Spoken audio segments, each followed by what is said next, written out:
What's up, YouTube? Capital G here. Got a cool replay to show you guys. This one is, well, I guess I gotta classify it as non-meta just because Eidolons are not out in the TCG. They kind of just came out in the OCG, so they're still, probably people are still kind of like tinkering around with them, figuring out what the best builds are. But I am starting to really become a believer in this archetype, even though it only has like, 3 main deck cards or whatever. There's not that many pieces to go in the main deck, but it's like you can just put so much other stuff to surround the Eidolon cards, and it actually makes a very strong deck, especially if you throw in Shaddolls. I think that this will, or at least this could be the most relevant that Shaddolls have been in a very long time, just because they work so well with the Eidolon cards, the fact that they're fusion, etc, etc. So we don't really know how good this deck is going to be yet. Again, Fusion Enforcer is not hitting the TCG until like February, and it's only been out in the OCG for like a little while. And then we've got Cyber Dragons here at the top, a deck that I got a lot of respect for. I do think their best matchup is ABC. I feel like they are a hard counter just because they're machines and they can make Fortress Dragons. Let me roll this video, and I don't know. I guess the takeaway from this video is, how good do you guys think Eidolons are going to be? I know Drew said that he thought that they would become more splashable than Metaphors, which I still don't think Metaphors are splashable. I still think people splash shit in the side of Metaphors, not the other way around. So anyways, he does open with a pretty strong field. He plays Brilliant Fusion, and then he has the lawn mowing next door, gets a bunch of mills. He's able to make Minerva, which it sucks if you're going to be playing Minerva in this deck. You might as well get $1,000 and set that to the side.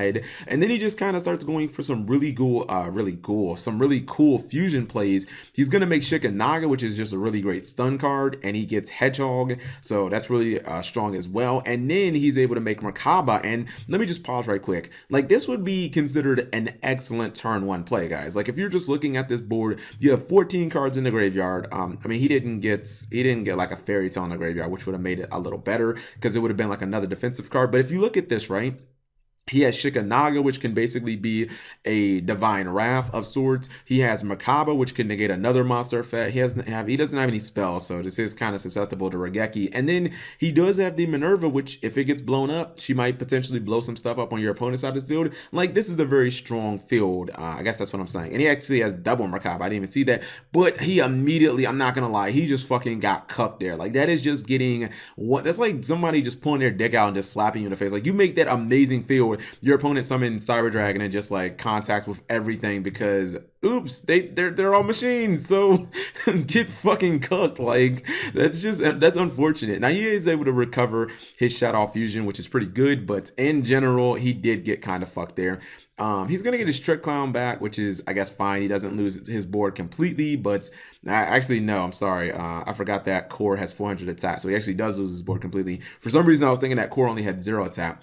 Now, he does kind of wall up with the Infinity, but to be honest, I'm not sure that Infinity is going to do much of anything, because you can just bait that out with the Fairy Tale Snow. My God, this card's going to get limited. For anybody out there who's a fan of Fairy Tale Snow, play it at 3 now. In a year, it's not going to be at 3. Like, the card is just too good. With Fairy Tale Snow and Lawn Mowing together is like too fucking good. Now, at this point, you see he activates Shadow Fusion. He's able to get Falco in the graveyard, Squamata as well. And I mean, he's just able to do a bunch of stuff now. And then he just runs over to Infinity like it's not even there by using Alistair's effect. And RIP to your board, big homie. So he's able to counter that relatively easy. And you see this deck has obviously no need for traps. Shaddolls and their variants have they've never really embraced traps except Core and like Sinister Shadow games. Now, he does bring out a bunch of Cyber Dragons with Infernal Reckless Summon, but the problem is, guys, he brings out a bunch of Fairy Tales to just counter. So he's like, yo, bro, you're not making no more Infinity. Just put all your shit phase down. If he would have somehow been able to resolve that,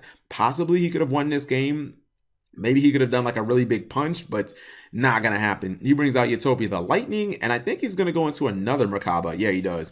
Merkaba is just such a good card, just being able to negate monster effects. Like, you see that he has the Electromagnetic Turtle in his graveyard, but like, that's just not gonna work when the second he activates the turtle, I mean, he just pitches a monster and then it's just like, oh no, no more turtle. So he ends up getting pretty much just killed right here and there. And actually, his kaiju, and in hindsight, it actually ended up killing him, to be completely honest. But that's just really powerful. It seems like Eidolon Eidolon Beast, well, see, I don't even know if I can call this Eidolon Beast, but I guess the variants, they seem very, very snowball. Like, I would think that a deck that has a whole bunch of traps would do very well against them, like Floodgates, because if you notice, he really didn't have any spell and trap removal. Like, maybe you run things like Lila in the main deck since you're already running Light Sworns anyways, but in general, I would think that back row heavy decks would be good against this deck. But if you're not running a lot of back row, I feel like Eidolons can just kind of run you over. And we know how powerful cards like Lawn Mowing Next Door are, or I guess they changed the name to like